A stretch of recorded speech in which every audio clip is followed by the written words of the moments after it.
जी के जी तो धर्मवीर भारती जी का एक उपन्यास है, सूरज का सातवां घोड़ा।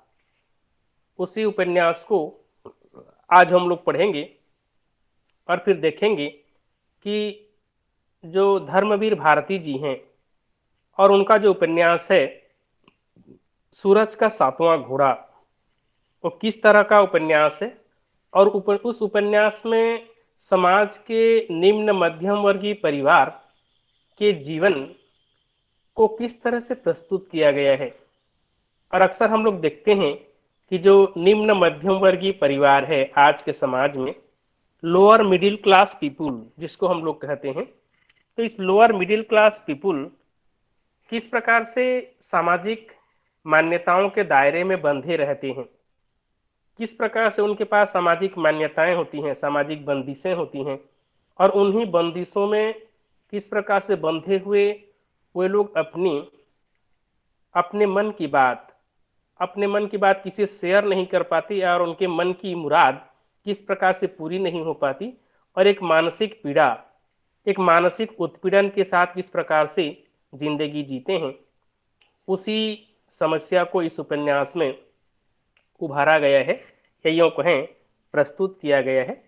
तो सूरज का सातवां घोड़ा उपन्यास पर आने से पहले हम थोड़ी सी चर्चा करेंगे धर्मवीर भारती जी पर।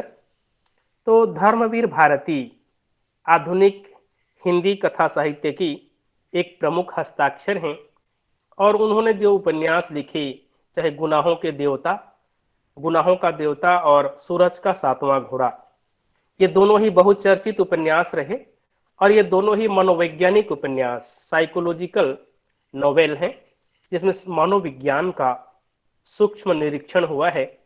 जैसे कि हम लोग जानते हैं मनोवैज्ञानिक उपन्यासों की अवधारणा अंग्रेजी साहित्य में पहली बार हुई, वहां से फिर वैश्विक साहित्य पर वह अवधारणा फैली और फिर हिंदी साहित्य में मनोवैज्ञानिक उपन्यास लिखने की एक परंपरा सूत्रपात हुई।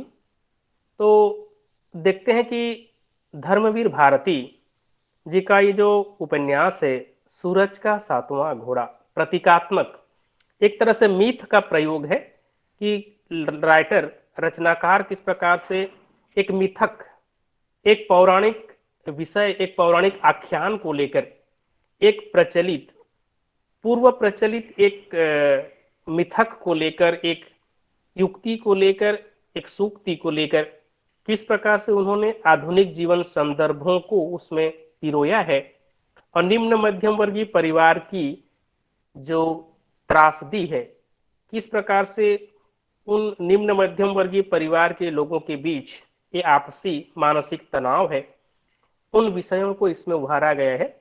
तो धर्मवीर भारती जी 25 दिसंबर 1926 को 4 सितंबर, और फिर उनका निधन हुआ 4 सितंबर 1997 को। तो 1926 को आपका जन्म हुआ था उत्तर प्रदेश में कोई इलाहाबाद का कोई मोहल्ला, उसी मोहल्ले में इलाहाबाद में आपका जन्म हुआ सन 1926 को 25 सितंबर को। आप एक कुशल साहित्यकार के रूप में, एक उपन्यासकार, एक नाटककार, एक सामाजिक विचारक तथा एक कवि भी रहे। धर्मवीर भारती नई कविता, हिंदी की नई कविता में धर्मवीर भारती जी का नाम लिया जाता है एक नए कवि के रूप में, एक प्रयोगधर्मी यशस्वी कवि के रूप में भी आपको याद किया जाता है। तो एक कवि, एक गद्यकार के रूप में आपकी प्रतिष्ठा हिंदी साहित्य जगत में है। तो धर्मवीर भारती जी को 1972 में पद्मश्री से सम्मानित किया गया। उनकी साहित्य साधना के लिए उनको पद्म पुरस्कार उनको मिला सन 1972 में। और उनका उपन्यास जो गुनाहों का देवता है और सदाबहार रचना मानी जाती है, सूरज का सातवां घोड़ा को कहानी कहने का अनुपम प्रयोग माना जाता है, क्योंकि इसमें छोटी छोटी कहानियां कही गई हैं। तो इसमें जो आख्यानात्मक शैली, आख्यान के रूप में धर्मवीर भारती जी ने सूरज का सातवां घोड़ा के मिथक के माध्यम से एक कथा को पिरोया है। जिस प्रकार से उसमें कथात्मक शैली का प्रयोग किया है उन्होंने, और एक नई शैली, तो इसीलिए इसी पर श्याम बेनेगल ने एक फिल्म भी बनाई थी। हिंदी एक फिल्म बनी इसी सूरज का सातवां घोड़ा की प्लॉट कथा वस्तु को लेकर। अंधायुग उनका एक बहुचर्चित गीति नाट्य है। अंधायुग महाभारत की कथा को लेकर एक नाटक उन्होंने लिखा, गीति नाट्य गीतात्मक रूप में अंधायुग। इब्राहिम अलकाजी, राम गोपाल बजाज, अरविंद गौड़ और रतन मिथियम जैसे रंग निर्देशकों के साथ इनका अच्छा संबंध था। उन लोगों के साथ मिलकर इन्होंने कई नाटकों का मंचन भी किया। तो इस तरह से हम लोग देखते हैं कि धर्मवीर भारती जी का जो व्यक्तित्व है एवं उनका कृतित्व है असाधारण है। उन्होंने एक लंबे अरसे तक हिंदी साहित्य की जो साधना की, और इसके अंतर्गत उन्होंने कहानी संग्रह लिखे, काव्य लिखे, उपन्यास लिखे, निबंध भी लिखे, कुछ नाटकों की भी रचना की। तो आलोचनात्मक उनकी पुस्तकें भी आईं। तो अपनी तमाम साहित्यिक कृतियों के लिए उनको ढेर सारे सम्मान, ढेर सारे पुरस्कार भी मिले। तो मुर्दों का गांव, स्वर्ग और पृथ्वी, चांद और टूटते हुए लोग, बंद गली का आखिरी मकान, सांस की कलम से, समस्त कहानियां एक साथ, इस तरह से उनके कई कहानी संग्रह प्रकाशित हुए। कुछ काव्य रचनाएं भी उनकी आई, जैसे कि ठंडा लोहा, 7 गीत वर्ष। उनका एक बहुचर्चित काव्य संकलन है 7 गीत वर्ष, जिसमें नई कविताओं को पिरोया गया है। कनुप्रिया उनका एक खंड काव्य है। कनुप्रिया, कनु की प्रिया यानी कि राधिका को, कृष्ण और राधा को लेकर के एक खंड काव्य उन्होंने लिखा। सपना अभी भी और आद्यंत के रूप में उनकी काव्य कविताएं हैं। उपन्यासों में गुनाहों का देवता, सूरज का सातवां घोड़ा, 11 सपनों का देश, प्रारंभ व समापन उनके कुल उपन्यास है। तो हम लोग देखेंगे कि धर्मवीर भारती जी के जो उपन्यास हैं उन उपन्यासों में किस तरह से समाज के विविध वर्ग के लोगों की जीवन समस्याओं का चित्रण है।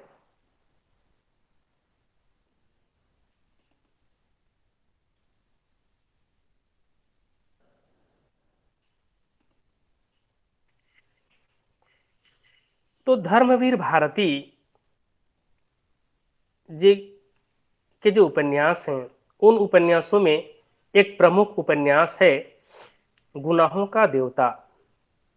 तो इससे पहले हम थोड़ी सी ये चर्चा करेंगे कि किस तरह से हिंदी में मनोवैज्ञानिक उपन्यासों का सूत्रपात हुआ, किस तरह से अनेक ऐसे उपन्यास लिखे गए जो कि मनोवैज्ञानिक धरातल पर लिखे गए हैं। तो क्वेश्चन अक्सर आता है कि हिंदी के मनोवैज्ञानिक उपन्यासों में धर्मवीर भारती जी के उपन्यासों का स्थान निरूपित कीजिए। तो इसमें हम लोगों को लिखना होगा कि हिंदी में मनोवैज्ञानिक उपन्यास का सूत्रपात किस तरह से हुआ, कब से हुआ, और फिर कौन कौन से उपन्यासकारों ने हिंदी में मनोवैज्ञानिक उपन्यास लिखे, और फिर उन मनोवैज्ञानिक उपन्यासों में धर्मवीर भारती जी का जो उपन्यास है, खास करके उनके 2 उपन्यास सूरज का सातवां घोड़ा और गुनाहों का देवता, ये दोनों उपन्यास उन मनोवैज्ञानिक उपन्यासों में कौन से स्थान अख्तियार करते हैं, इस बात को हमें इसके अंतर्गत, इस सवाल के जवाब के अंतर्गत रखना होगा। तो क्वेश्चन आता है कि हिंदी के मनोवैज्ञानिक उपन्यासों में धर्मवीर भारती जी के उपन्यासों का स्थान निरूपित कीजिए। तो यहाँ संक्षेप में हम लोग दृष्टि डालेंगे कि हिंदी में सूक्ष्म अनुभव परक, जीवन के सूक्ष्म अनुभवों को लेकर के और मानसिक हलचलों को लेकर के, मन की आंतरिक स्थिति को लेकर के जो उपन्यास लिखे गए, जिसको हम लोगों ने मनोवैज्ञानिक या मनोविश्लेषणात्मक उपन्यास कहा।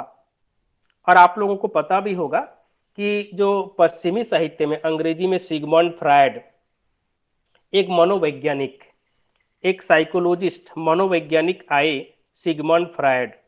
तो उनके मनोविज्ञान को लेकर, उनके मनोविश्लेषणवाद को लेकर तमाम साहित्य में, विश्व के तमाम साहित्य में, चाहे अंग्रेजी हो, चाहे रूसी हो, चाहे अमेरिकी हो, चाहे स्पेनिश हो, चाहे जर्मनियन हो, चाहे जापानी हो, चाहे भारतीय साहित्य में भी, तमाम साहित्य में मनोविश्लेषणात्मक उपन्यास रची गए, कहानियां भी रची गई। तो सिगमंड फ्रायड का, एडलर का और ह्यूम का, ये जो मनोवैज्ञानिक हुए, इन मनोवैज्ञानिकों का जो मनोविश्लेषणवाद था, उसी मनोविश्लेषणवाद की व्याख्या करते हुए तमाम लेखकों ने कुछ ऐसे उपन्यास, कुछ ऐसी कहानियां लिखी जिसमें मनुष्य की मानसिक स्थिति का, मनुष्य के अंतर्मन में चल रहे हलचलों का सूक्ष्म निरीक्षण किया गया। और इसमें विशेष रूप से यौन यौन प्रवृत्तियों का, मनुष्य की जो यौन प्रवृत्तियां हैं, उन प्रवृत्तियों का सूक्ष्माति सूक्ष्म निरीक्षण किया गया। तो इस क्षेत्र में हिंदी में सबसे पहले जैनेन्द्र कुमार आते हैं। जैनेन्द्र कुमार, आप लोगों को पता है कि प्रेमचंद की शिष्य परंपरा में आते हैं, लेकिन अपने गुरु या अपने साहित्यिक गुरु प्रेमचंद की सामाजिकता को इन्होंने नकारा और व्यक्तिवादी चिंतन को लेकर के जैनेन्द्र कुमार जी ने उत्कृष्ट उपन्यास लिखे, जिनमें परख है, सुनीता है, त्यागपत्र है, जयवर्धन है। तो इन उपन्यासों में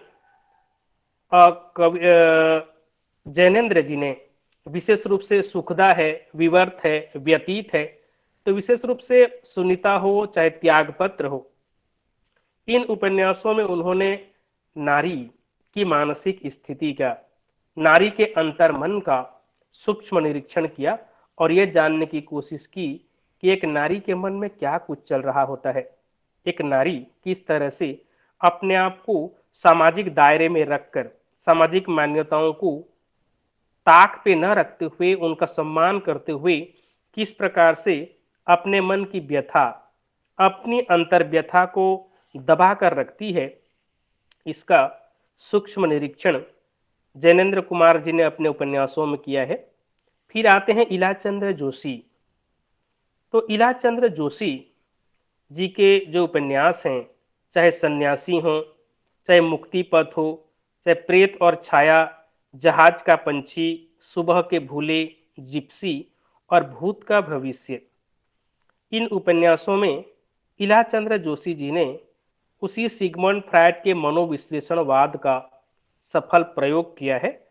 और उन्होंने भी जैनेन्द्र कुमार की भांति यह बताने का प्रयास किया है कि किस प्रकार से आज के समाज में ईमानदारी सबसे बड़ा शत्रु बन गया है, सत्य सबसे बड़ा पाप बन गया है, और धर्म सबसे बड़ा अभाव और जीना सबसे बड़ा अभिशाप है। तो इलाचंद्र जोशी जी ने समाज की अपने मौजूदा हालात से उन्होंने टकराया और उस समय के जो सिद्धांत थे, उन सिद्धांतों को उन्होंने बदलने का प्रयास किया। और यह निष्कर्ष के तौर पर उन्होंने कहा कि आज के दौर में ईमानदारी किस प्रकार से व्यक्ति से उठती जा रही है, सत्य किस प्रकार से बहुत बड़ा पाप बनने जा रहा है, सब कुछ उल्टा पुल्टा, ईमानदारी चली गई, सत्य चला गया, धर्म चला गया, और जिंदगी एक तरह से लोगों के लिए अभिशाप बनती जा रही है। किस प्रकार से आज का मनुष्य अपने जीवन में ढेर सारे कड़वे अनुभवों के साथ अपने जीवन को अभिशप्त महसूस करने लगा है। इन विषयों को धर्मवीर इलाचंद्र जोशी जी ने अपने उपन्यासों में बड़ी बारीकी से प्रस्तुत किया है। उसके बाद आते हैं अज्ञेय। हिंदी उपन्यास साहित्य के क्षेत्र में मनोविश्लेषणवाद को लेकर के आते हैं अज्ञेय, और उनके जो उपन्यास हैं, शिखर एक जीवनी, नदी के द्वीप और अपने अपने अजनबी, इन तीनों उपन्यासों में अज्ञेय ने उसी मनोविश्लेषणवाद का सूक्ष्म विश्लेषण किया है। और आप लोगों ने यदि शेखर की जीवनी उपन्यास पढ़ा होगा तो आप लोगों को पता होगा कि किस प्रकार से शेखर आ, कई संघर्षों से गुजरता हुआ, बाह्य संघर्ष और आंतरिक संघर्ष, उसके मन में भी जो कुछ चलता है, उन हलचलों को, उन मानसिक हलचलों से किस प्रकार से वो जूझता है, किस प्रकार से कई लोगों के संपर्क में जब वो आता है किशोरावस्था में, खास करके तो किशोरावस्था में, एडोलेसेंस स्टेज में, वो कई लोगों के जब संपर्क में आता है और उसके मन में किस प्रकार से एक यौन उत्कंठा जागृत होती है, किस प्रकार से वो खुद में एक यौन प्रवृत्ति को महसूस करता है, और किन किन अपनी एक बहन है, मौसेरी बहन शशि के प्रति उसके मन में किस प्रकार से प्रेम का भाव जागृत होता है। नदी के द्वीप में भी इसी तरह की कुछ बातें हैं। तो अपने अपने अजनबी जैसे उपन्यासों में हम लोग देखते हैं कि उन्होंने जो कुछ दिखाया, मनुष्य के अस्तित्ववादी चेतना को उभारा उन्होंने अपने उपन्यासों में कि मनुष्य की अस्तित्ववादी चेतना क्या है, किस तरह से मनुष्य अपने अस्तित्व को लेकर लड़ रहा है, और उस अस्तित्व को लेकर उसके मन में किस प्रकार से मानसिक हलचल है, उन बातों को उन्होंने प्रस्तुत किया। डॉक्टर देवराज हिंदी मनोवैज्ञानिक उपन्यास के क्षेत्र में डॉक्टर देवराज आते हैं, और उनके जो उपन्यास हैं, पथ की खोज, बाहर भीतर, रोड़े और पत्थर, अजय की डायरी, उनके बहुचर्चित उपन्यास हैं। तो अजय की डायरी, डायरी नुमा शैली में एक उपन्यास लिखा डॉक्टर देवराज ने, अजय की डायरी। अजय महाविद्यालय में प्राध्यापक है, एक प्रोफेसर है। अजय कॉलेज में पढ़ाता है और कॉलेज की ही एक स्टूडेंट से किस प्रकार से उसको उस जी जी जी देखिए, डिस्टरबेंस डिस्टरबेंस हो रहा है, देखिए म्यूट कर लीजिए। जी, खुद को म्यूट करिए, म्यूट करिए। हाँ। तो किस प्रकार से अजय एक अपने ही कॉलेज की एक लड़की से प्यार कर बैठता है और उनका प्यार किस प्रकार से सफल नहीं हो पाता, कितनी सारी कमजोरियां हैं, उन बातों को उसमें उभारा गया है। तो डॉक्टर देवराज भी मनोविश्लेषणवाद को लेकर, मनुष्य की बौद्धिकता, साधनहीनता और जीवन के यथार्थ की समीपता को लेकर के उपन्यास रचे हैं। विशेष रूप से इन मनोवैज्ञानिक उपन्यासकारों ने निम्न मध्यम वर्गीय परिवारों को ही आड़े हाथों लिया है कि लोअर मिडिल क्लास के लोगों में किस प्रकार से एक मानसिक कुढ़न, किस प्रकार से खुलकर अपने मन की बात प्रकट नहीं कर पाते, और किस प्रकार से सामाजिक बंदिशें उनको रोकती हैं, और उनके मन में जो कुछ चल रहा होता है अपने मन मुताबिक किस प्रकार से हम लोग कुछ कर नहीं पाते, सामाजिक रीति नीति, सामाजिक रिवाज में हम लोग बंधे हुए होते हैं, इन बातों को उन्होंने उभारा। तो बाहर भीतर 1954 में उनका एक उपन्यास आया, बाहर भीतर, डॉक्टर देवराज जी का, जिसमें देवर भाभी के परस्पर आकर्षण की कहानी कही गई है। तो आमतौर पर देवर और भाभी का जो रिश्ता है एक पवित्र रिश्ता माना जाता है। देवर अपनी भाभी को मां के समान मानता है, लेकिन इसमें देखा जाता है कि भाभी के प्रति एक देवर के मन में किस प्रकार से यौन आकर्षण है, दोनों ही किस प्रकार से एक दूसरे के प्रति आकर्षित होते हैं, इन बातों को यहाँ रखा गया है। तो अजय की डायरी, जैसे कि मैंने कहा, डायरी नुमा शैली शिल्प पर आधारित ये उपन्यास है, जिसमें यौन कुंठाओं को और जीवन के भटकाओं को प्रस्तुत किया गया है। श्री नरेश कुमार मेहता, श्री नरेश कुमार मेहता हमारे सामने उपस्थित होते हैं डूबते मस्तूल के रूप में एक मनोवैज्ञानिक उपन्यास को लेकर। रोमानी किस्म के इस उपन्यास की कहानी सीमा प्रांत से लेकर सुदूर लखनऊ तक फैली हुई है। तो जो एक उपन्यास है डूबते मस्तूल, इस उपन्यास में किस प्रकार से विषय वस्तु की दृष्टि से अव्यवस्थित उपन्यास 24 घंटे में संपन्न होकर एक नया प्रयोग बन जाता है। ये जो उपन्यास है इसका समय महज 24 घंटे के अंदर क्या कुछ घटनाएं घटती हैं, क्या कुछ होता है, उन बातों को इसमें लिपिबद्ध किया गया है। अब आते हैं प्रभाकर माचवे। तो प्रभाकर माचवे जी ने कुछ उपन्यास लिखे जैसे कि द्वाभा, सांचा, परंतु इत्यादि। तो इन उपन्यासों में भी उन्होंने किस प्रकार से एक नई दृष्टि डाली। इस उपन्यास की संरचना अलग किस्म की है। स्केच, डायरी, निबंध, कहानी, इन साहित्य के विभिन्न रूपों का, विभिन्न शैलियों का प्रयोग यहाँ पे हम लोग देखते हैं कि अजय कीसरी ये इनके उपन्यासों में, प्रभाकर माचवे जी के उपन्यासों में दिखाई पड़ते हैं। और अंततः हम लोग देखते हैं कि धर्मवीर भारती जी जो गुनाहों का देवता और सूरज का सातवां घोड़ा, दो उपन्यासों को लेकर आते हैं। इन उपन्यासों में मनोविज्ञान का, मनोविश्लेषणवाद का किस तरह से सफल चित्रांकन है। गुनाहों का देवता इस उपन्यास की चर्चा हम लोग करेंगे, और फिर सूरज का सातवां घोड़ा, क्योंकि ये मनोवैज्ञानिक उपन्यास हैं दोनों ही। तो इन उपन्यासों में क्या हुआ है। सूरज का सातवां घोड़ा जैसा कि हम लोग कहेंगे एक प्रतीकात्मक उपन्यास, एक मिथक के माध्यम से यहाँ पे उपन्यास का सफल रूपांकन है। तो उससे पहले गुनाहों का देवता, इसकी थोड़ी सी चर्चा करेंगे, फिर हम लोग सूरज का सातवां घोड़ा उपन्यास पर आएंगे। तो गुनाहों का जो देवता है, उपन्यास का नामकरण किस प्रकार से हुआ है देखिए। गुनाहों का देवता ऐसा देवता है जो गुनाह कर बैठता है।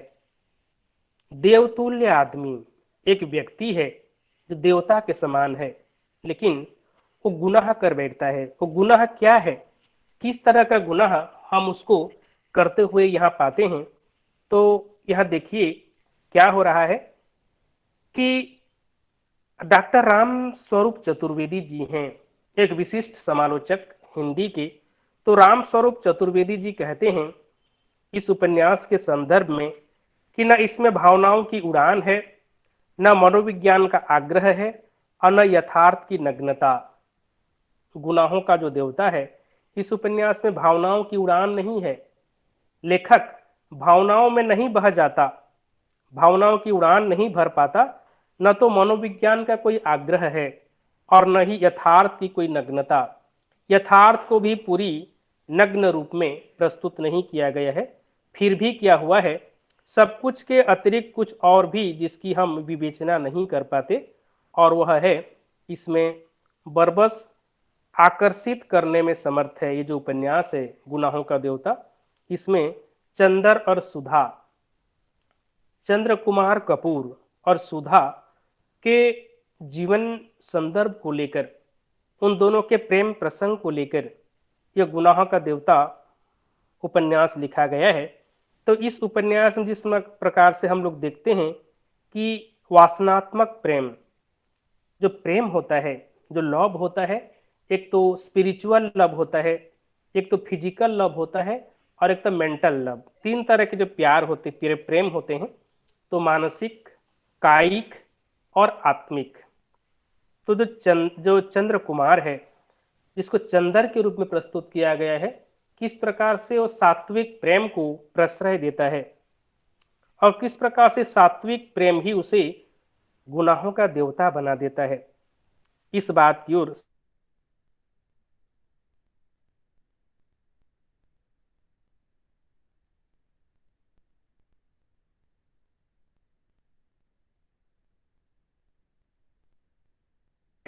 तो पम्मी चंदर को प्रेम के रहस्य को समझाती है। पम्मी, वही पम्मी किस प्रकार से हम लोग देखते हैं कि आगे चलकर वो समझाती है चंदर को। तो क्या कहती है देखिए, शरीर की प्यास भी उतनी ही पवित्र है और स्वाभाविक है जितनी आत्मा की पूजा। आत्मा की पूजा और शरीर की प्यास दोनों अभिन्न हैं। आत्मा अभिव्यक्ति आत्मा अभिव्यक्ति शरीर से है, शरीर का संस्कार, शरीर का संतुलन आत्मा से है। तो आत्मा और शरीर, आत्मिक प्रेम और शारीरिक प्रेम, ये दोनों ही किस तरह से एक दूसरे के प्रति आधारित हैं, अन्योन्याश्रित हैं। इसी बात को पम्मी चंदर को समझा रही है कि चंदर के मन में क्या बात है कि प्रेम प्रेम है, प्रेम में किसी भी प्रकार का कोई शारीरिक संबंध नहीं है। तो इसी प्रेम को बढ़ावा देता है और फिर जो सुधा से वो प्रेम करता है, वो सुधा को कहना भी चाहता है कि प्रेम केवल प्रेम है, उसमें दो व्यक्तियों के बीच सिवाय प्रेम के और कोई रिश्ता हो ही नहीं सकता। इसी बात को झुठलाकर पम्मी उसको समझाने की कोशिश करती है कि प्रेम, आप जिस सात्विक प्रेम की बात कर रहे हैं, आत्मा प्रेम में दो आत्माओं का मिलन, दो आत्माओं के मिलन की आप बात जो कर रहे हैं, दरअसल में प्रेम दो के महज दो आत्माओं का मिलन नहीं होता, बल्कि दो शरीर का मिलन होता है। तो पम्मी चंदर की सोच को संतुलन प्रदान करती है, अन्यथा चंदर का प्रेम स्वर्गस्थ दैविक प्रेम बन जाता है।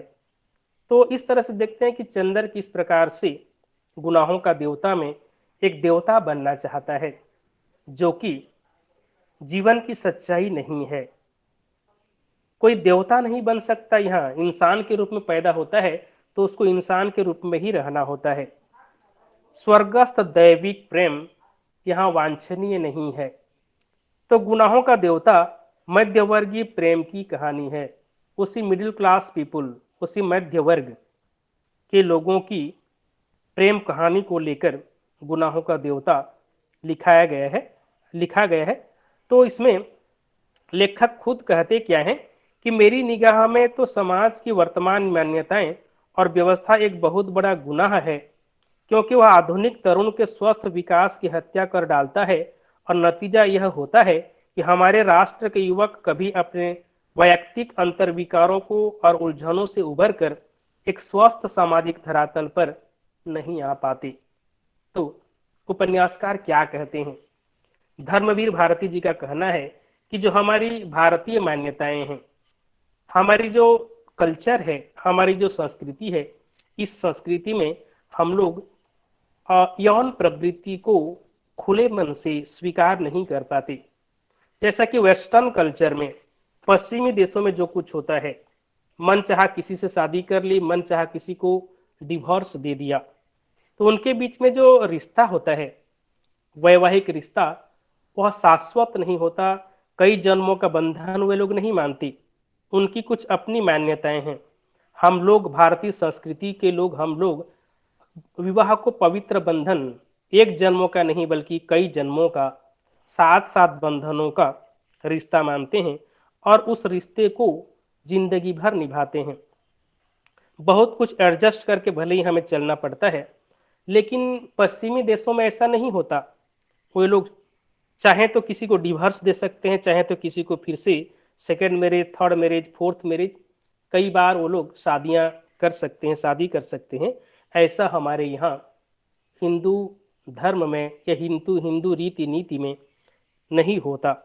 तो इसी बात को कहते हैं उपन्यासकार कि हमारी जो सामाजिक मान्यताएं हैं, ये सामाजिक मान्यता हमारे मन की मानसिक वृत्ति को दबा के रख देती है।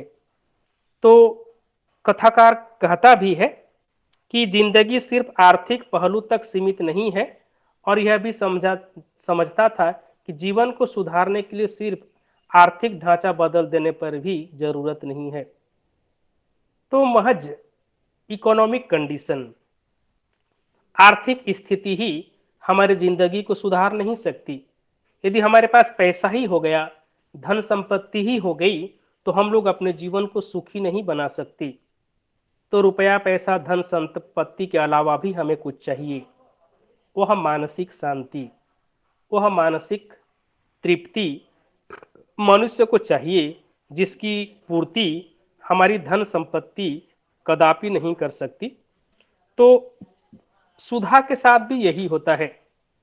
चंदर और सुधा, जो दोनों उपन्यास के नायक और नायिका हैं, उनका त्याग, उनका वासना रहित प्रेम, यही इस पूरे उपन्यास पर हावी है।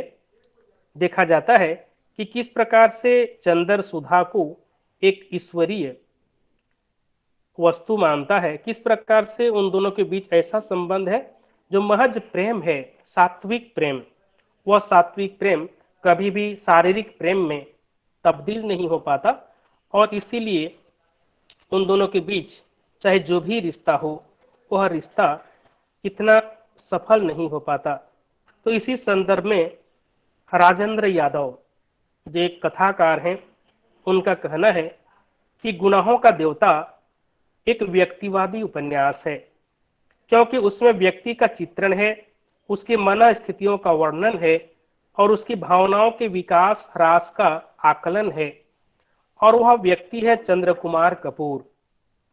तो चंद्र कुमार कपूर के व्यक्तिगत जीवन का चित्रण इस उपन्यास में है, जबकि सूरज का सातवां घोड़ा है उसमें केवल एक व्यक्ति का नहीं बल्कि अनेक व्यक्ति के जीवन का चित्रण है।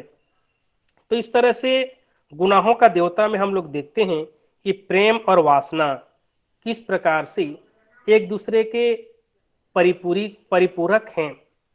पम्मी, जैसे कि हम लोग देखते हैं कि सुधा और चंदर एक दूसरे से प्रेम करते हैं, एक दूसरे से विवाह भी करना चाहते हैं या फिर विवाह करते हैं, लेकिन सुखी नहीं रह पाते, क्योंकि उन दोनों के बीच में जो रिश्ता है वो महज सात्विक प्रेम का रिश्ता है।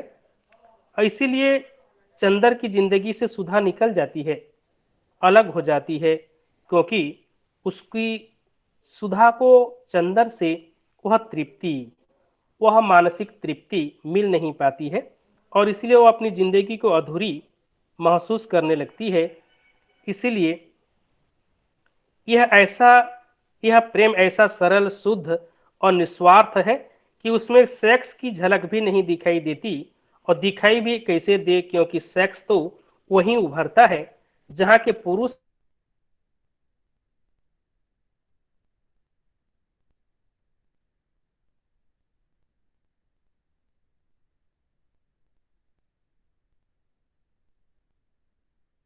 क्षमता के फलस्वरूप मिल न पाते हों।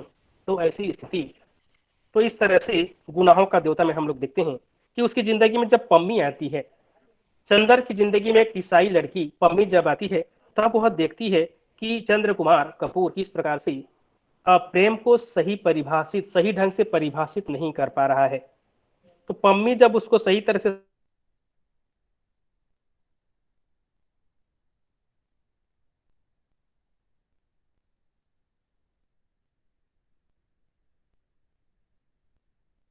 समझाती है कि प्रेम क्या है और दाम्पत्य जीवन में प्रेम की परिभाषा, कोई मुझे डिस्टर्ब कर रहा है, वो समझ नहीं पा रहा है कि मैं ऑनलाइन क्लास में हूं। तो गुनाहों का देवता इस तरह से एक ऐसा ही उपन्यास है जिस उपन्यास में एक दाम्पत्य जीवन की कमजोरी को उभारा गया है। और चंदर जब पम्मी के संपर्क में आता है, तब देखता है कि किस प्रकार से वासना को, एक यौन को वो मूल वस्तु समझ बैठता है और पम्मी के साथ एक सही सार्थक दाम्पत्य जीवन व्यतीत करने लगता है।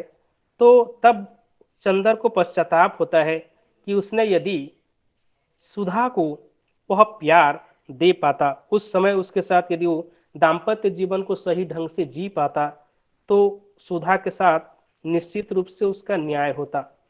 तो यहाँ इस उपन्यास में भारती को फूलों के विशेष, क्योंकि इस उपन्यास में हम लोग देखते हैं कि सुधा और चंदर के प्रेम प्रसंग में किस प्रकार से भारती जी एक काव्यात्मक चित्र प्रस्तुत करते हैं, क्योंकि भारती जी एक कवि हैं। 7 गीत वर्ष उनका बहुचर्चित काव्य संकलन है। तो यहाँ इस उपन्यास में गुनाहों का देवता में भी और सूरज का सातवां घोड़ा में भी काव्यात्मक भाषा का प्रयोग करते हैं। तो गुनाहों का देवता एक ऐसा ही मनोवैज्ञानिक उपन्यास है जिसमें चंदर और सुधा, गेसु और सुधा और फिर चंदर और पम्मी के बीच में जो प्रेम है और उन दोनों के बीच में एक दूसरे के प्रति जो यौन उत्कंठा है और किस प्रकार से यौन प्रवृत्ति को लेकर वे लोग एक दूसरे के प्रति एक हीन भाव रखते हैं और किस प्रकार से प्रेम में वासना का होना अत्यंत जरूरी है, ये साबित हो जाता है। तब ये निष्कर्ष निकलता है कि दाम्पत्य जीवन में प्रेम जितना जरूरी है, सेक्स भी यानी कि यौन भी उतना ही जरूरी है। तभी दाम्पत्य जीवन एक सार्थकता को प्राप्त करता है। तो गुनाहों का देवता के बाद सूरज का सातवां घोड़ा। तो जो सूरज का सातवां घोड़ा है ये उपन्यास, तो इस उपन्यास की अब हम लोग समीक्षा करने जा रहे हैं। सूरज का सातवां घोड़ा, इस उपन्यास में किस प्रकार से कथा वस्तु, इस उपन्यास की अंतर्वस्तु क्या है, इस उपन्यास के पात्र नियोजन किस तरह से हुए हैं, इस उपन्यास की भाषा क्या है और इस उपन्यास का संदेश क्या है, इन चारों तत्वों के आधार पर हम इसकी समीक्षा करने जा रहे हैं। तो सूरज का सातवां घोड़ा सन 1952 में 1952 में यह उपन्यास प्रकाशित हुआ। 1952 में गुनाहों का देवता आया, उसके बाद 1958 के आसपास मेरे ख्याल से उनका दूसरा उपन्यास आया सूरज का सातवां घोड़ा। तो इस उपन्यास में हम लोग देखते हैं कि माणिक मुल्ला नाम का एक व्यक्ति है जो इस उपन्यास का सूत्रधार है। सूत्रधार क्या है कि कहानी का सूत्र वही पिरोता है और एक एक करके ब्यौरेवार रूप में पूरी कथा को कहता है।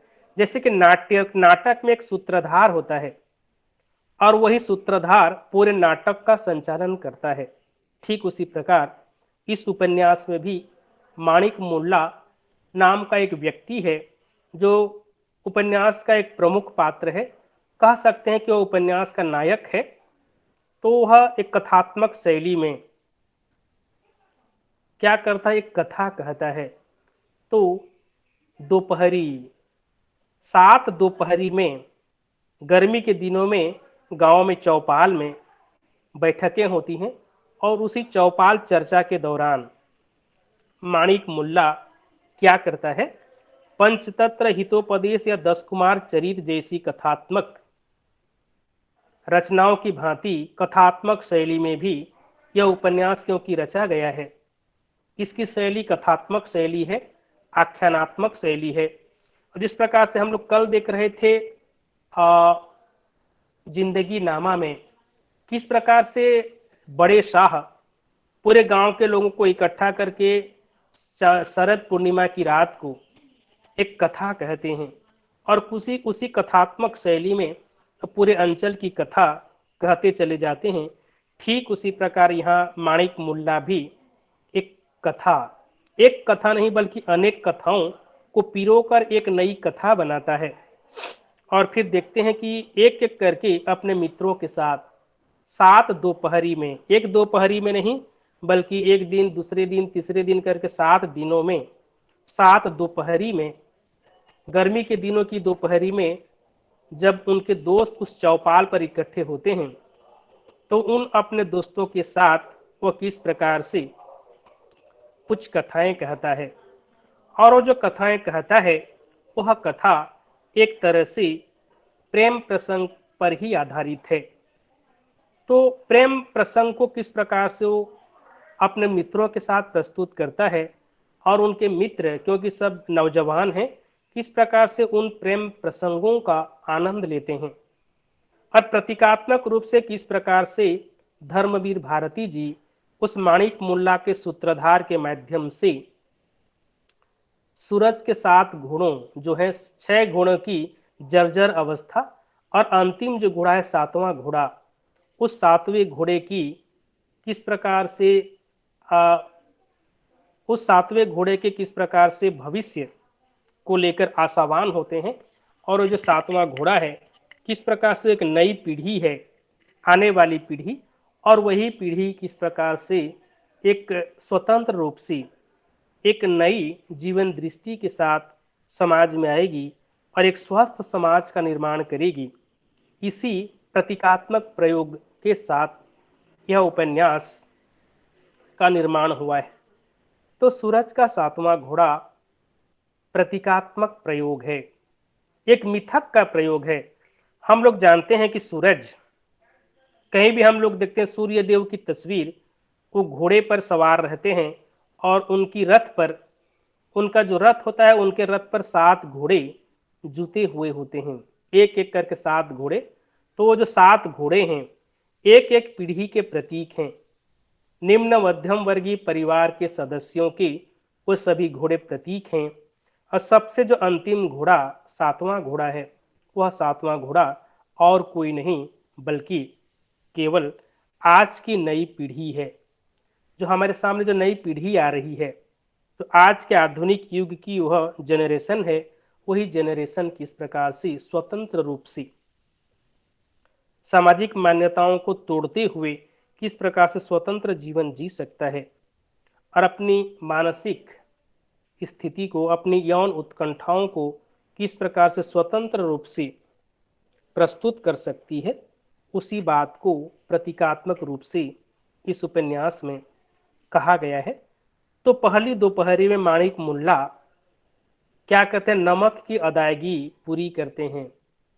तो जमुना, इसमें जो कैरेक्टर हैं, जमुना है, लिली है और सत्ती है, तीन नारी पात्र हैं। तो जमुना एक लड़की है, लिली एक लड़की है, सत्ती एक लड़की है। पुरुष पात्र में माणिक मुल्ला खुद एक पात्र है जो कि उपन्यास का सूत्रधार है। फिर तन्ना है, फिर महेश्वर है, फिर चमन सिंह है और इनके अलावा और कुछ पुरुष पात्र हैं। तो किस प्रकार से एक एक करके सात दोपहरी में माणिक मुल्ला पूरे अंचल की कथा, पूरे अपने गांव, पूरे आसपास के गांव की कुछ कथा प्रस्तुत करता है। तो एक एक करके, तो जो दोपहरी की जो कथाएं हैं, उन कथाओं को भारती जी ने अलग अलग नामों से नामित किया है, जैसे कि नमक की अदायगी, फिर घोड़े की नाल, फिर मणिक ने नहीं बताया, तीसरी दोपहरी का नाम नहीं रखा तो ऐसा ही रखा। फिर चौथी दोपहरी मालवा की युवरानी देवसेना की कहानी। तो इस संदर्भ में वो देवसेना नाम की एक युवरानी जो है, उसकी कथा कहानी कहता है काले बेंट का चाकू। पांचवी दोपहरी में एक कथा कहता है काले बेंट का चाकू। छठवीं दोपहरी में उसी को आगे बढ़ाता है क्रमागत। और सातवीं जो दोपहरी है, अंतिम दोपहरी, उसी अंतिम दोपहरी में अपने मित्रों के साथ माणिक मुल्ला जो कथा प्रस्तुत करते हैं, वह है सूरज का सातवां घोड़ा। जो सूरज के रथ पर जुते हुए हैं घोड़े, उनमें से जो अंतिम घोड़ा, सातवां घोड़ा है, उसी सातवें घोड़े के बारे में माणिक मुल्ला हमारे सामने अपनी बात रखते हैं। एक तरह से कह सकते हैं कि खुद धर्मवीर भारती जी ने एक एक करके सात दोपहरी में उस माणिक मुल्ला के माध्यम से सारी बातें हमारे सामने प्रस्तुत की हैं कथात्मक शैली में, कि वास्तव में इस सूरज का सातवां घोड़ा है क्या।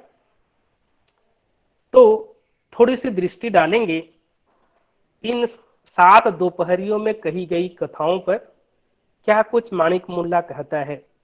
तो एक तरह से माणिक मुल्ला जो कुछ कथा अपने मित्रों को सुनाता है, जो एक उपन्यास का स्वरूप यहाँ वह सारी कथाएं धारण की हुई हैं, एक तरह से आप बीती है। खुद माणिक मुल्ला उसका भुक्तभोगी है, उसके जीवन में ये सारी घटनाएं घट चुकी हैं। तो निम्न मध्यम वर्गीय परिवारों की कहानी और अपने नौजवान साथियों को वो सुनाता है।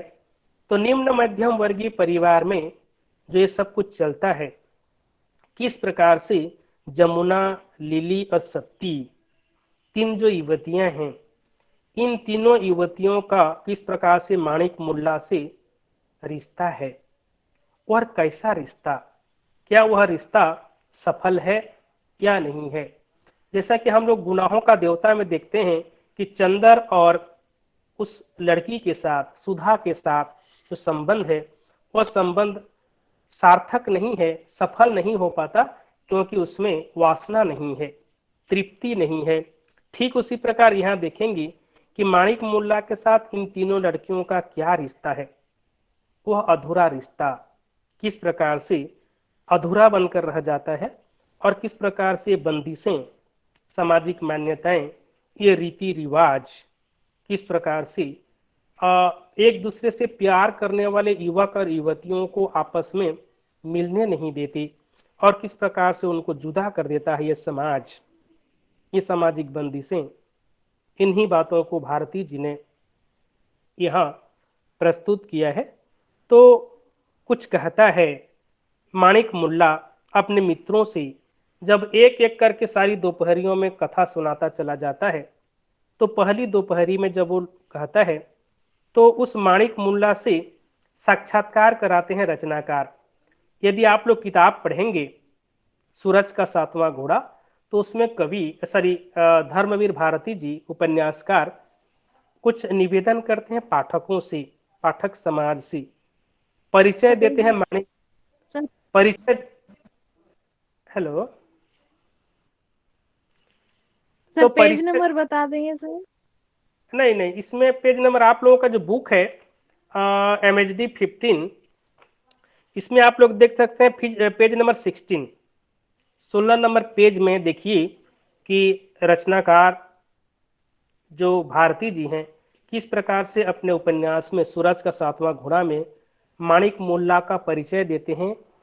सूत्रधार जो है, जब मैं प्रेम पर आर्थिक प्रभाव की बात करता हूं तो मेरा मतलब यह रहता है कि वास्तव में आर्थिक ढांचा हमारे मन पर इतना अजब प्रभाव डालता है कि मन की सारी भावनाएं उससे अधीन स्वाधीन नहीं हो पाती, और हम जैसे लोग जो निम्न वर्ग के हैं और जो निम्न वर्ग की हमारी परंपराएं हैं, वो कभी हमें एक दूसरे से मिलने नहीं देती। तो सत्ती का माणिक के प्रति जो प्रेम है सामाजिक आर्थिक परिवेश के अनुशासन को नहीं मानता। तो हम लोग उपन्यास में देखते हैं कि माणिक मुल्ला कभी जो जमुना से प्यार करता है और जमुना उसकी जिंदगी में आ नहीं पाती, फिर लिली को चाहने लगता है, लिली भी उसकी जिंदगी में नहीं आ पाती। सत्ती एक गरीब लड़की है, गरीब लड़की है तो वह भी क्योंकि माणिक मुल्ला के घर उसको एक्सेप्ट नहीं कर पाते। तो इस तरह से किस प्रकार से माणिक मुल्ला की जिंदगी जो है एक कोरे कागज की तरह बिल्कुल अधूरी रह जाती है, बिल्कुल साफ, बिल्कुल आ, कुछ उसमें लिखा नहीं जाता, किसी की दास्तान नहीं लिखी जाती। तो किस प्रकार से जो आर्थिक विषमता है हम लोग देखते हैं कि अक्सर ये देखा जाता है कि लोअर मिडिल क्लास पीपुल जो होते हैं सबसे पहले संपत्ति को देखते हैं। जब हम लोग लड़के लड़कियों की शादियों का समय आता है तो हम लोग ये नहीं देखते कि लड़की के मन में क्या है, लड़के के मन में क्या है। जबकि हायर क्लास पीपुल होते हैं, जो कि उच्च वर्गीय लोग होते हैं, उन लोगों के सामने संपत्ति कोई मायने नहीं रखती। वे लोग लड़के लड़कियों के मन में चलते हैं। लड़का जिसे चाहे शादी कर ली लड़के ने, लड़के ने जिसे चाहा विवाह कर लिया। तो इस तरह से वो लोग स्वतंत्र हैं, वो लोग स्वतंत्र रूप से अपना जीवन साथी सिलेक्ट कर सकते हैं। लेकिन हमारे परिवार में, जिस सोसाइटी को हम लोग बिलोंग करते हैं, लोअर मिडिल क्लास में ऐसा नहीं हो पाता। हमारी हमारे जीवन में हमारी जीवन साथी कौन होगी, इसका फैसला सामाजिक दायरे में रहकर ही हमें करना पड़ता है। हमारे माँ बाप निश्चय करते हैं, तय करते हैं कि हमको किससे शादी करनी है। एक लड़की के जीवन में कौन लड़का आएगा, इसका फैसला वो लड़की नहीं करती, उसके माँ बाप करते हैं। लड़की के मन में क्या है, लड़की क्या चाहती है, किससे प्रेम करती है, किसको अपना जीवन साथी बनाना चाहती है, ये बात माँ बाप समझने की कोशिश ही नहीं करते। तो फिर एक लड़की को या फिर एक लड़के को हमारे समाज में जो हैं उनको क्या करना पड़ता है, सामाजिक दायरे में रहकर सामाजिक बंदिशों को मानते मानते हुए उनको क्या करना पड़ता है, अपनी इच्छा के विरुद्ध शादी करनी पड़ती है। और शायद इसीलिए उनका जो शादीशुदा जीवन है सुखप्रद सुखमय नहीं हो पाता। तो इस तरह से हम लोग क्या करते हैं कि ऐसा कभी तो उपन्यास में यही बात बताई गई है कि किस प्रकार से माणिक मुल्ला के जीवन में जो लड़की आती है, जमुना आती है, तो जमुना और माणिक के बीच पारिवारिक रिश्ते या परिवार में ऊंच नीच का भाव है। क्योंकि माणिक के बड़े भाई नहीं चाहते कि उसके भाई की शादी जमुना नाम की उस लड़की से नहीं हो, जो कि गरीब घराने की है। तो ऐसा होता है, ये जो दीवार खड़ी हो जाती है, ये अमीरी और गरीबी की जो दीवार है, ये हमारे जीवन को किस प्रकार से तोड़ के रख देती है, किस प्रकार से हम अपने मन मुताबिक स्वतंत्र रूप से, निष्पक्ष भाव से अपना लाइफ पार्टनर चूज नहीं कर पाते, सिलेक्ट नहीं कर पाते। तो अंतर्विरोध होता है, और उसी अंतर्विरोध से हम लोगों को जूझना पड़ता है कि हम करते प्यार किसी और से हैं और हमें शादी किसी और से करनी पड़ती है। ये सबसे बड़ी विडंबना है, और इसी विडंबना को इस उपन्यास में उभारा गया है कि माणिक के साथ भी कुछ ऐसा ही होता है। उसकी ज़िंदगी में जो लड़की आती है, उससे वो शादी नहीं कर पाता, और फिर इस तरह से कोई दूसरी लड़की आती है, वहाँ भी कोई आड़े आ जाता है, तीसरी लड़की आती है, वो भी कुछ हो जाता है। तो इस तरह से चाहे जमुना हो, चाहे लिली हो, चाहे सत्ती हो, इनके साथ जो कुछ होता है, और फिर इन लड़कियों की ज़िंदगी में भी और लड़के आते हैं, और उन लड़कों के साथ भी किस तरह से उनकी अधूरी ज़िंदगी आगे बढ़ती है। तो आर्थिक स्थितियों से अनुशासित होता है उनका जीवन, और फिर वही आर्थिक स्थिति का अनुशासन किस प्रकार से उनके जीवन को अधूरा, बिल्कुल अकेलापन से भर देता है, इस बात का मनोवैज्ञानिक चित्र उपन्यास में खींचा गया है। तो जो मध्य वर्ग की मर्यादाओं के शीशे के पीछे सजी हुई गुड़िया की तरह बेजान और खोखली न थी।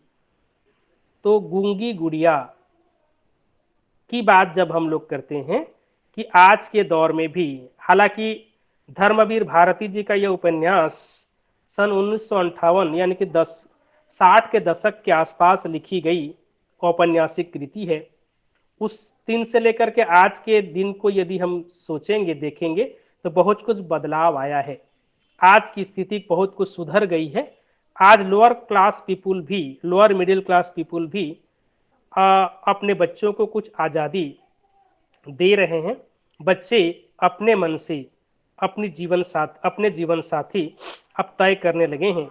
लेकिन इस उपन्यास में जो बात कही गई है कि किस प्रकार से उनको अपना जीवन साथी चुनने का हक नहीं था, और इसी विडंबना से ग्रसित होकर के किस प्रकार से युवक युवतियां कई तरह से मानसिक उत्पीड़न का शिकार हो रहे थे उस समय, और किस प्रकार से उनके जीवन में एक अधूरापन, एक मायूसी और एक कमजोरी रहा करती थी।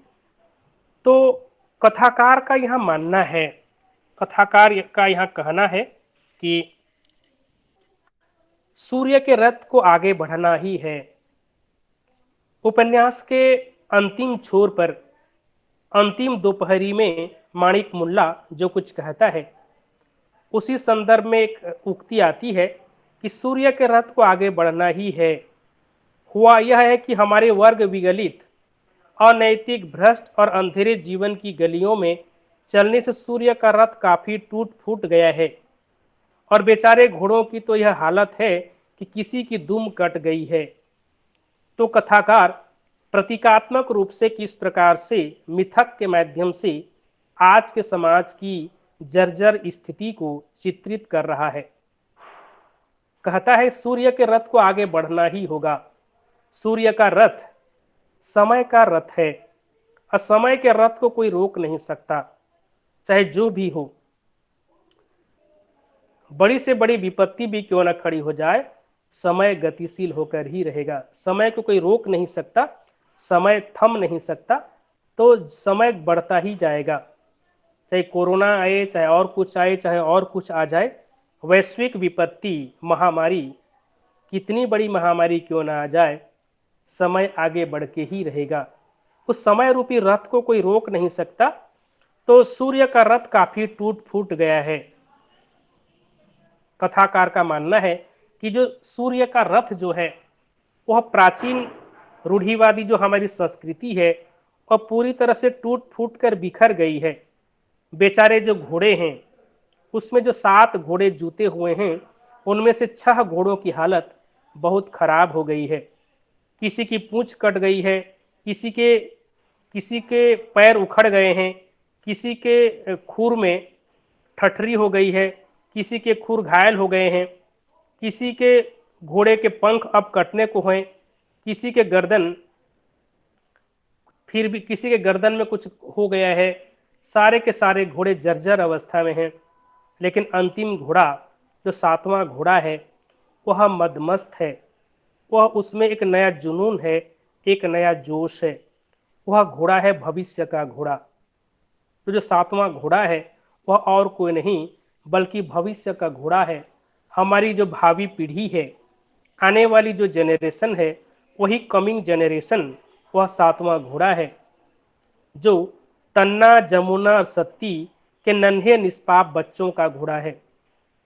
तो जिस प्रकार से माणिक मुल्ला के साथ जमुना और फिर रत्ती सॉरी सत्ती और फिर तन्ना जैसे लोग किस प्रकार से जर्जर हैं और किस प्रकार से उनको सामाजिक बंदिशों ने तोड़ के बिखर के रख दिया है, लेकिन उनके जो बच्चे होंगे, जो नई पीढ़ी आ रही है, वो बच्चे अब बिल्कुल निष्पाप हैं।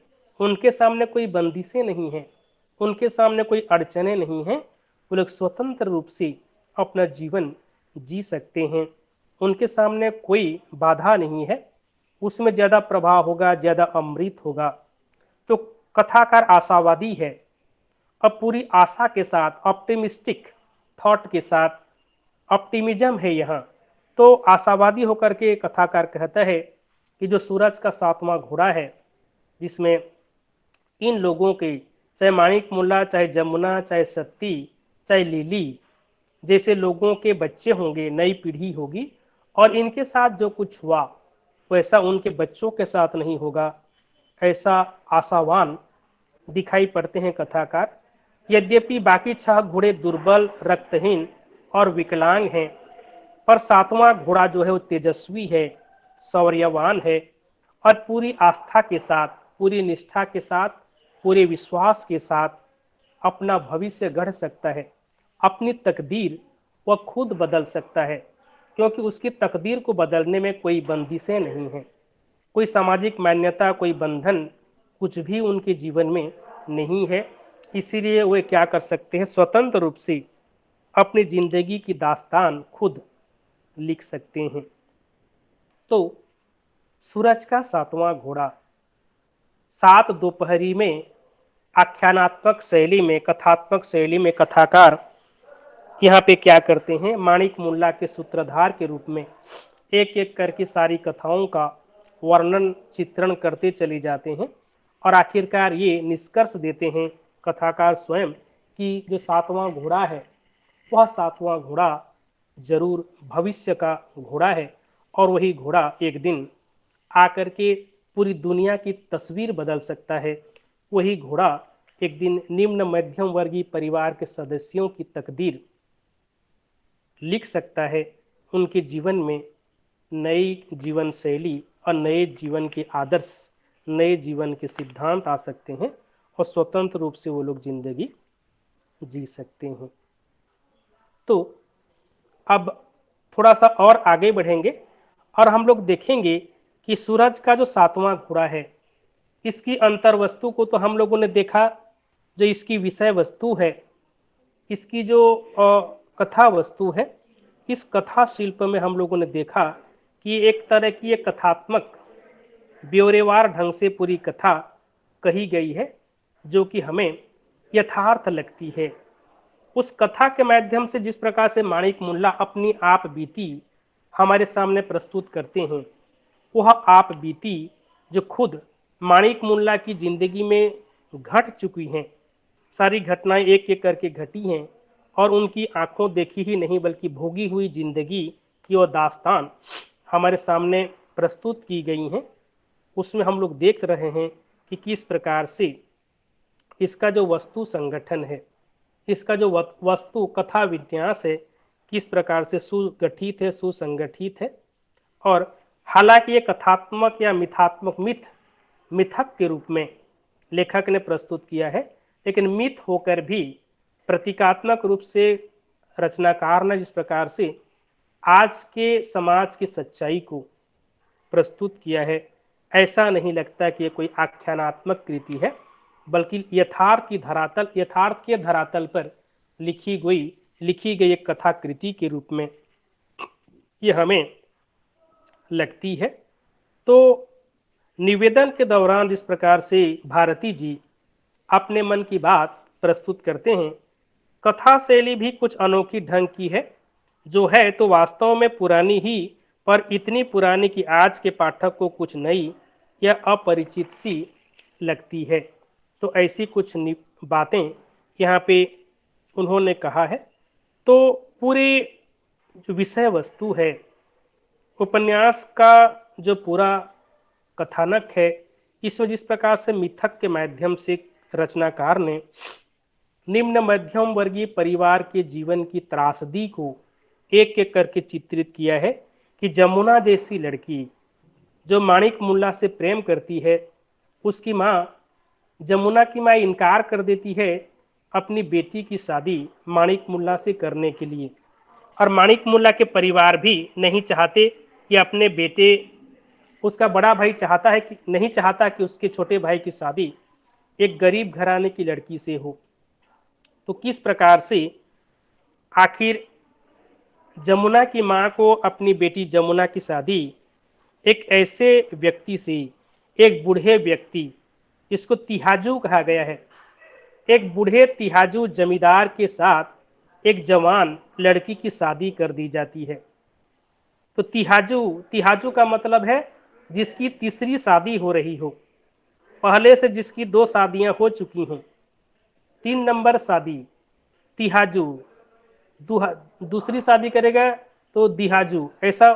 तो तिहाजू एक बूढ़े व्यक्ति से जमुना की शादी कराकर किस प्रकार के से जमुना की जिंदगी में ढेर सारे दुख भर दिया जाता है, किस प्रकार से जमुना उस बूढ़े व्यक्ति के साथ एक सुखद वैवाहिक जीवन जी नहीं पाती, और उसकी यौन आकांक्षा, यौन उत्कंठा किस प्रकार से अतृप्त होकर रह जाती है, और बेचारी की जिंदगी किस प्रकार से अधूरी रह जाती है, इसका जिक्र है।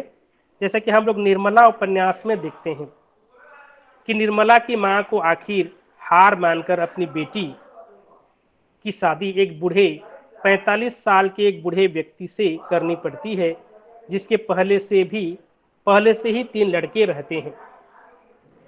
तो ऐसी कुछ समस्याएं हैं, ऐसी कुछ जीवन की कुछ विद्रूपताएं हैं, जिन विद्रूपताओं के चलते आज की पीढ़ी के नौजवानों को अपने जीवन में कुछ मायूसी, कुछ खामोशी और कुछ इसी तरह की जीवन के खोखलेपन को ढोना पड़ता है, और किस प्रकार से उनका जीवन उनके लिए बोझ बन जाता है। इस बात की ओर धर्मवीर भारती जी ने हम सब का ध्यान आकृष्ट किया है कि हमें अपने बच्चों को अपनी जिंदगी का फैसला, जो जिंदगी का सबसे बड़ा फैसला है शादी का फैसला, हमें अपने बच्चों पर छोड़ना है। ये पाश्चात्य संस्कृति है, पश्चिमी देशों में ऐसा सब कुछ चल रहा है, और रचनाकार का भी यही कहना है कि जब हम अपने बच्चों पर उनकी जिंदगी के फैसला का हक नहीं छोड़ेंगे, तब तक शायद हम अपने बच्चों के साथ न्याय नहीं कर पाएंगे। तो उनके साथ न्याय तभी होगा जब हम नई पीढ़ी पर विश्वास करेंगे, उनके प्रति हमारे मन में विश्वास होगा, और हम उनको ये खुली आज़ादी देंगे कि वो लोग अपनी ज़िंदगी का फैसला खुद करें, और शायद उसी में उन बच्चों की खुशियां हैं।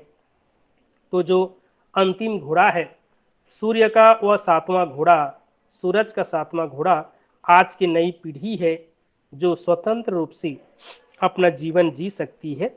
उनमें किसी भी तरह की कोई बंदिशें नहीं होंगी, कोई बाधाएं नहीं होंगी। उनको जमुना, लिली और सती की तरह किसी भी तरह के जीवन के दंश, जीवन के अभिशाप से मुक्ति मिलेगी, और वे लोग उन्मुक्त भाव से किसी से प्रेम कर सकेंगे, और जिससे प्रेम करेंगे उससे वो लोग शादी भी कर सकेंगे, अपना लाइफ पार्टनर के रूप में उनको स्वीकार कर सकेंगे। तो तभी उनकी ज़िंदगी में खुशहाली आएगी, बरकत होगी, उनका जीवन सुखमय होगा, ऐसा भारती जी का कहना है। तो इस तरह से ये जो उपन्यास है, पूरे उपन्यास की जो कथा है सुगठित है, सुसज्जित है और निम्न मध्यम वर्गीय परिवार के सदस्यों की जीवन की त्रासदी को सूक्ष्म रूप से मनोवैज्ञानिक रूप से चित्रित किया गया है। और जो पात्र हैं इस उपन्यास में, जितने पात्र हैं हम लोग देखते हैं कि प्रमुख रूप से माणिक मुल्ला एक प्रमुख पात्र के रूप में आता है। माणिक मुल्ला जो कि उपन्यास का सूत्रधार है, किस प्रकार से अपनी आप बीती सुनाता है और किस प्रकार से उसके जीवन में जो लड़कियां आती हैं उन लड़कियों से किस प्रकार से वो वैवाहिक जीवन व्यतीत नहीं कर पाता, उन्हें अपना लाइफ पार्टनर के रूप में स्वीकार नहीं कर पाता और किस प्रकार से माणिक मुल्ला अपने जीवन में ढेर सारी उन कमजोरियों को लेता हुआ उन जीवन की कठिनाइयों को किस प्रकार से एक एक करके पार करता है और अपने मित्रों के साथ किस प्रकार से वो सामाजिक बंदिशों का खुलासा करता है और उन सामाजिक बंदिशों के खत्म होने की ओर हम सब का ध्यान आकृष्ट करता है। और उनके नौजवान मित्र किस प्रकार से उन कथाओं को बड़े ध्यान से सुनते हैं और उन मित्रों के मन में भी ये सवाल खड़ा होता है कि आखिर ये बंदिशें खत्म कब होंगी और कब उनको जिंदगी में अपनी आज़ादी मिलेगी। तो विशेष रूप से नारी पात्र को इस उपन्यास में प्राधान्य दिया गया है। जिस प्रकार से जमुना है, जिस प्रकार से लिली है और जिस प्रकार से सत्ती है, ये सभी कैरेक्टर, लेडी कैरेक्टर किस प्रकार से अपने जीवन में अपनी यौन प्रवृत्ति को लेकर, अपनी प्रसुप्त उस यौन उत्कंठा को लेकर के किस प्रकार से जलती हैं, किस प्रकार से अतृप्त प्रेम वासना उनको हमेशा जलाती रहती है और किस प्रकार से उनमें एक सुखद वैवाहिक जीवन का आनंद नहीं मिल पाता। तो जमुना के दो काम माणिक मुल्ला के सुपुर्द थे। इलाहाबाद से निकलने वाली जितने सस्ते किस्म की प्रेम कहानियां मिलती थीं उनको लेकर के माणिक मुल्ला जमुना को देता था और माणिक मुल्ला की जो प्रेमिका जमुना थी उसी को पढ़कर वो कुछ बातें प्रेम को समझ पाती थी। लिली भी एक ऐसी लड़की है, धनी माँ की बेटी लिली है, उसके पास आर्थिक धन संपत्ति है, लेकिन धन संपत्ति के होते हुए भी लिली किस प्रकार से अपने जीवन में सुख एवं शांति की तलाश नहीं कर पाती, किस प्रकार से उसके जीवन में भी ढेर सारे अफसोस रह गए हैं। पिछले दिन शाम को उसके जीवन में जो जलजला शुरू हुआ था वो दूसरे दिन शाम को शांत हो गया। जलजला किस प्रकार से लिली को अपने जीवन में एक जलजले में, जलजला का मतलब है ऐसी मिट्टी जहां पानी भरे हुए हो और उस जलजले में इंसान कभी भी अंदर धंस सकता है, अंदर दब सकता है।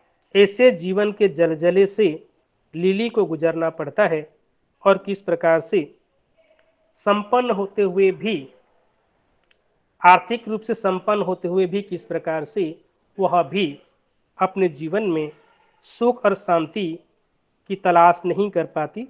सत्ती एक गरीब लड़की है, एक गरीब घराने की लड़की है और किस प्रकार से उसके जीवन में भी एक तरह से मायूसी है। कोई अमीर है वह भी शांति से नहीं है, एक गरीब है उसके जीवन में भी किस प्रकार से कमियां हैं। किसी तरह चमन ठाकुर से छूट कर आई हूँ, अब डूब मरूंगी और वहाँ नहीं लौटूंगी। तो सत्ती कहती है कि उसकी जिंदगी, एक गरीब घराने की लड़की, किस प्रकार से वह एक अमीर व्यक्ति ठाकुर चमन, तो चमन ठाकुर की चंगुल से किस प्रकार से बच निकलती है और कहती है चाहे कुछ भी हो, भले भीख मांग कर जीऊंगी, भिक्षावृत्ति करके अपनी जान बचाऊंगी, पर कभी भी उस चमन ठाकुर के पास नहीं लौटूंगी। तो किस प्रकार से बड़े घराने के लोग, किस प्रकार से अमीरजादे लोग गरीब लोगों का शोषण कर रहे हैं, मध्यवर्गीय लोगों का शोषण किस प्रकार से करते हैं और चाहे कोई अमीर है चाहे कोई गरीब है, तो अमीर हो चाहे गरीब हो, किस प्रकार से एक तरह से उनके जीवन में कोई शांति नहीं है, कोई सुकून नहीं है, कुछ चैन नहीं है, और किस प्रकार से अपने जीवन के अधूरेपन के साथ वो लोग जिंदगी जी रहे हैं। इन सभी बातों को यहाँ पे प्रस्तुत किया गया है। तो किस तरह से हम लोग देखते हैं कि पूरे उपन्यास में लेखक ने जो पात्र नियोजित किए हैं सीमित पात्र हैं, और उन पात्रों में विशेष रूप से जमुना, लिली और सत्ती, ये तीनों प्रमुख नारी पात्र हैं।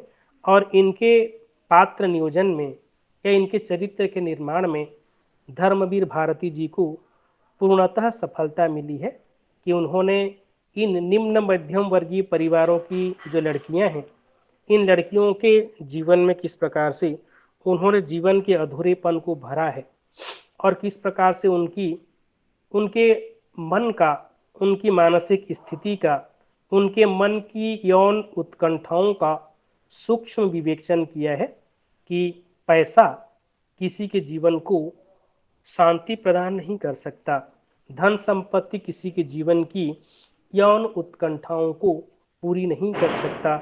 इस बात को लेखक ने पूरी शिद्दत के साथ हमारे सामने रखा है। तो संदेश जो है उपन्यास का, कि उपन्यासकार ने इस उपन्यास में जो हमें संदेश, यद्यपि विद्वानों का मानना है कि कोई रचनाकार अपनी रचनाओं के माध्यम से समाज को कोई संदेश देना नहीं चाहता, कोई संदेश, कोई प्रचार धर्मी संदेश वो नहीं देता, अपने संदेश का वो प्रचार नहीं करता कि मेरे इस उपन्यास में ये संदेश है।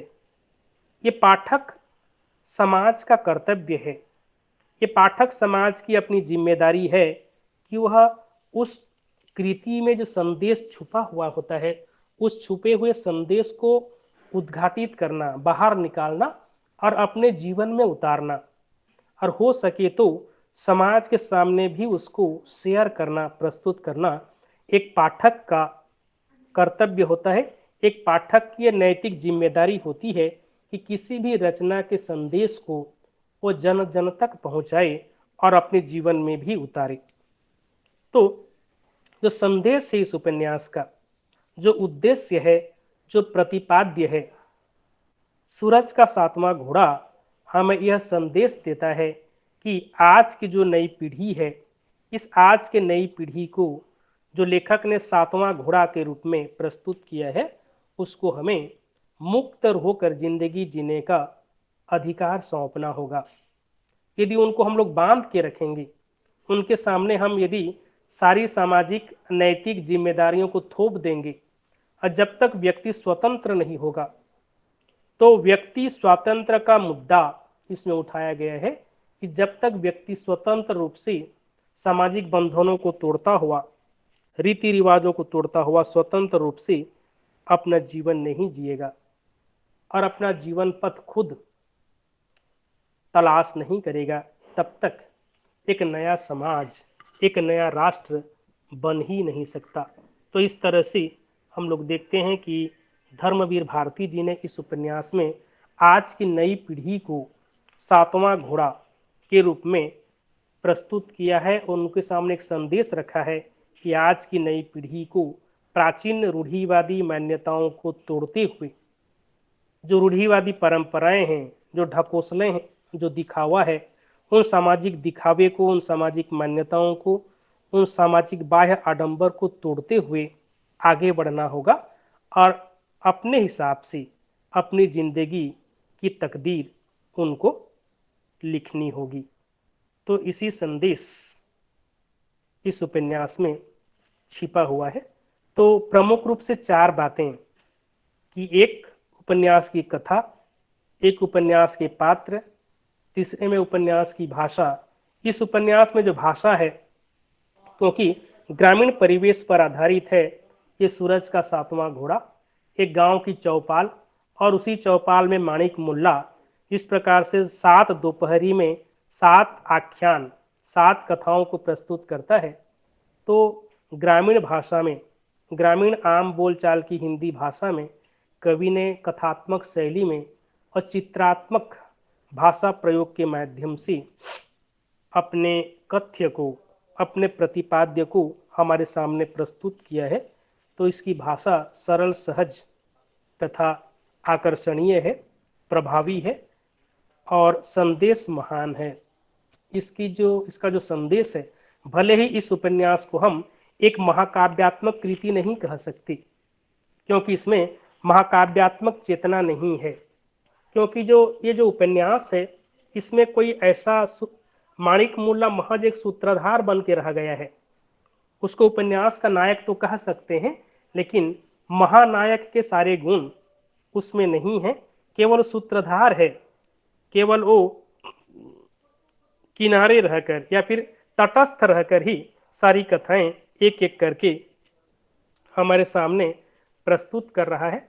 तो महाकाव्यात्मक चेतना इसमें नहीं है, इसीलिए हम इसको एक महाकाव्यात्मक उपन्यास भले ही नहीं कह सकते, लेकिन एक प्रतीकात्मक उपन्यास के रूप में कथात्मक शैली में लिखा गया एक सार्थक उपन्यास जरूर कह सकते हैं कि यह उपन्यास आज के समाज को, आज के समाज की नई पीढ़ी को, विशेष रूप से यंगस्टर जो है, जो युवा पीढ़ी है, उस युवा पीढ़ी को एक नया संदेश, एक नया मैसेज दे सकता है कि इससे एक नया ऐसा समाज निर्माण होगा जो व्यक्ति को बिल्कुल स्वतंत्र करेगा, एक स्वतंत्र दृष्टिकोण प्रदान करेगा और उसी अपने स्वतंत्र दृष्टिकोण के साथ आज की युवा पीढ़ी, आज की न्यू यंग जेनरेशन अपनी तकदीर, अपनी किस्मत, अपना जीवन, अपनी जिंदगी नए सिरे से गढ़ सकता है। उसको प्राचीन मान्यताओं को मानने, समझने, अपने जीवन में उतारने की कोई जरूरत नहीं है। इन्हीं शब्दों के साथ सूरज का सातवां घोड़ा। सर जी सर हम्म। ये सातों वो आख्यान का नाम बता देंगे सर? पहला क्या हाँ है? छठा नहीं है, पहला क्या है सर? जी, सबसे पहला है माणिक मुल्ला पहली दोपहरी में जो कथा सुनाता है, माणिक मुल्ला की नमक अदायगी। नमक अदायगी किस प्रकार से माणिक मुल्ला करता है, उसकी कथा है। आप उसके दूसरी कथा है सर घोड़े एक की। चीज पूछनी थी जी सर, इसमें नाम इतने जो शीर्षक है, जो 6 स्टोरियों के, वो इतने अजीब से क्यों रख रखे हैं इन्होंने नाम? इसमें क्या मतलब प्रतीकात्मक है या फिर किस वजह से ऐसा है? ना, ये तो प्रतीकात्मक है, प्रतीकात्मक है। और धर्मवीर भारती जी ने इस तरह की जो नाम रखे हैं, अलग अलग दोपहरी में कही गई कथाओं को जिस प्रकार से नए नए शीर्षकों से कथाकार ने नामित किया है, तो ये एक तरह से उपन्यास में एक हलचल, एक नई दृष्टि प्रस्तुत करने की एक नई शैली है धर्मवीर भारती जी की, जो कि पाश्चात्य काव्य साहित्य शैली के अनुकरण पर किया गया है। तो अलग अलग जो उन्होंने नाम रखा, अलग अलग आख्यानों को अलग अलग नामों पर प्रस्तुत किया एक तरह सर से। दूसरा क्या है? जी, दूसरा में है दूसरा घोड़े की नाल। जो घोड़े की नाल, नाल समझ रहे हैं आप लोग? जी सर। घोड़े के पैर में जो खूर होते हैं, खूर में नाल लगी रहती है, लोहे की नाल लगी रहती है, ताकि घोड़े जब चलते हैं, दौड़ते हैं, टांगे वाले घोड़े, तो उनके पैर में कोई खरोच ना आए, इसीलिए उसमें नाल लगी रहती है। सर आप तीसरे नाम के साथ साथ थोड़ा सा ना इसकी प्रतीकात्मकता को समझा दीजिए ना, किस संदर्भ में ऐसा नाम रख दिया है इन्होंने? ना, देखिए, ऐसा नाम उन्होंने प्रतीकात्मक रूप में ही रखा है। तो घोड़े की नाल कहने का मतलब है कि जब घोड़ा दौड़ता है, यहाँ पे कहा गया सूर्य का सातवां, सूरज के सातवें जो घोड़े हैं, जब दौड़ेंगे तो हो सकता है उनके नाल में खरोच हो, घायल हो जाए, इसलिए नाल पीटी गई है। तो नाल का पीटना उन घोड़ों के पैरों को सुरक्षा प्रदान करना है। तो जो सातवें घोड़े हैं तो नाल पीटे हुए हैं। 6 घोड़े जो हैं, जो प्राचीनता के प्रतीक हैं, प्राचीन रूढ़िवादी परंपराओं के प्रतीक हैं, नाल पीटे होने के बावजूद भी वो घोड़े, उन घोड़ों के पैरों में किस तरह से घाव हो गए हैं। तीसरी दोपहरी माणिक ने नहीं बताया, तो भी एक नई शैली है। क्यों नहीं बताया उन्होंने? माणिक ने तीसरी दोपहरी में कोई नाम, जो कथा है उस कथा का कोई नाम नहीं रखा, इसके पीछे जरूर कोई वजह है, क्योंकि माणिक ने यानी कि स्वयं कथाकार ने कोई नया नाम रखना उचित नहीं समझा। मालवा की युवरानी देवसेना की कहानी, तो मालवा की जो युवरानी है देवसेना, उसकी की कहानी क्या है मैं भी अभी नहीं जान रहा हूं, क्योंकि पूरी किताब मैंने अभी फिलहाल नहीं पढ़ी है। तो देवरानी, मालवा की देवरानी की कहानी किस तरह से उसमें कही गई है। चौथी, दोपहरी में ऑनलाइन अवेलेबल है, आप लोग जरा उसको पढ़िएगा कि मालवा की युवरानी की देवसेना जो है उसकी कहानी क्या है। पांचवी में काले बेंट का चाकू, तो काले बेंट का चाकू क्यों है, एक बेंट लगी हुई है चाकू में, वो काले रंग की है, तो काले रंग की बेंट वाला जो है चाकू है क्या है, और किस प्रकार से वह समाज पर चल रहा है, और वह चाकू किस प्रकार से समाज की ईमानदारी को, समाज की सत्यता को, समाज के अच्छाइयों की इस प्रकार से काट रहा है। फिर क्रमागत, छठवीं में नाम रखा क्रमागत, मतलब वही क्रम से चलता है, क्रम से आगे बढ़ता है। तो आप लोग सूरज का सातवां घोड़ा उपन्यास जब पढ़ेंगे तो एक आधुनिक शैली, आधुनिक वर्णन शैली, आधुनिक शैली का प्रयोग है कि रचनाकार, उपन्यासकार किस प्रकार से अलग अलग ढंग से उपन्यास की कथा को प्रस्तुत करता है। फिर लास्ट में जो रखता है सूरज का सातवां घोड़ा, जिसमें नई पीढ़ी के बारे में कहा गया है कि देश का भविष्य किस प्रकार से गढ़ा जा सकता है, नई पीढ़ी का भविष्य किस तरह से होना चाहिए। कवि आशावादी है, आशावाद, अपने आशावादी चिंतन के साथ एक नए समाज गढ़ने की बात धर्मवीर भारती जी यहाँ करते हैं। तो इस तरह से प्रतीकात्मक प्रयोग के माध्यम से, मिथक के प्रयोग के माध्यम से धर्मवीर भारती जी ने इस उपन्यास में एक नए समाज, एक नया समाज, एक आधुनिक समाज, जो प्राचीनता, जो प्राचीन परंपराओं से बिल्कुल अलग हो, नवीन जीवन दृष्टि के साथ, आधुनिक जीवन शैली के साथ जीवन जीने वाले जो नए लोग हैं, जो नई पीढ़ी है, उन्हीं पीढ़ियों को देश का भविष्य कहा गया है। और वही नई पीढ़ी एक दिन स्वतंत्र रूप से जिंदगी जीते हुए देश की एक नई तस्वीर खड़ा करेंगे, ऐसा कवि, ऐसा कथाकार को पूरी आशा है, पूरा विश्वास है। जी।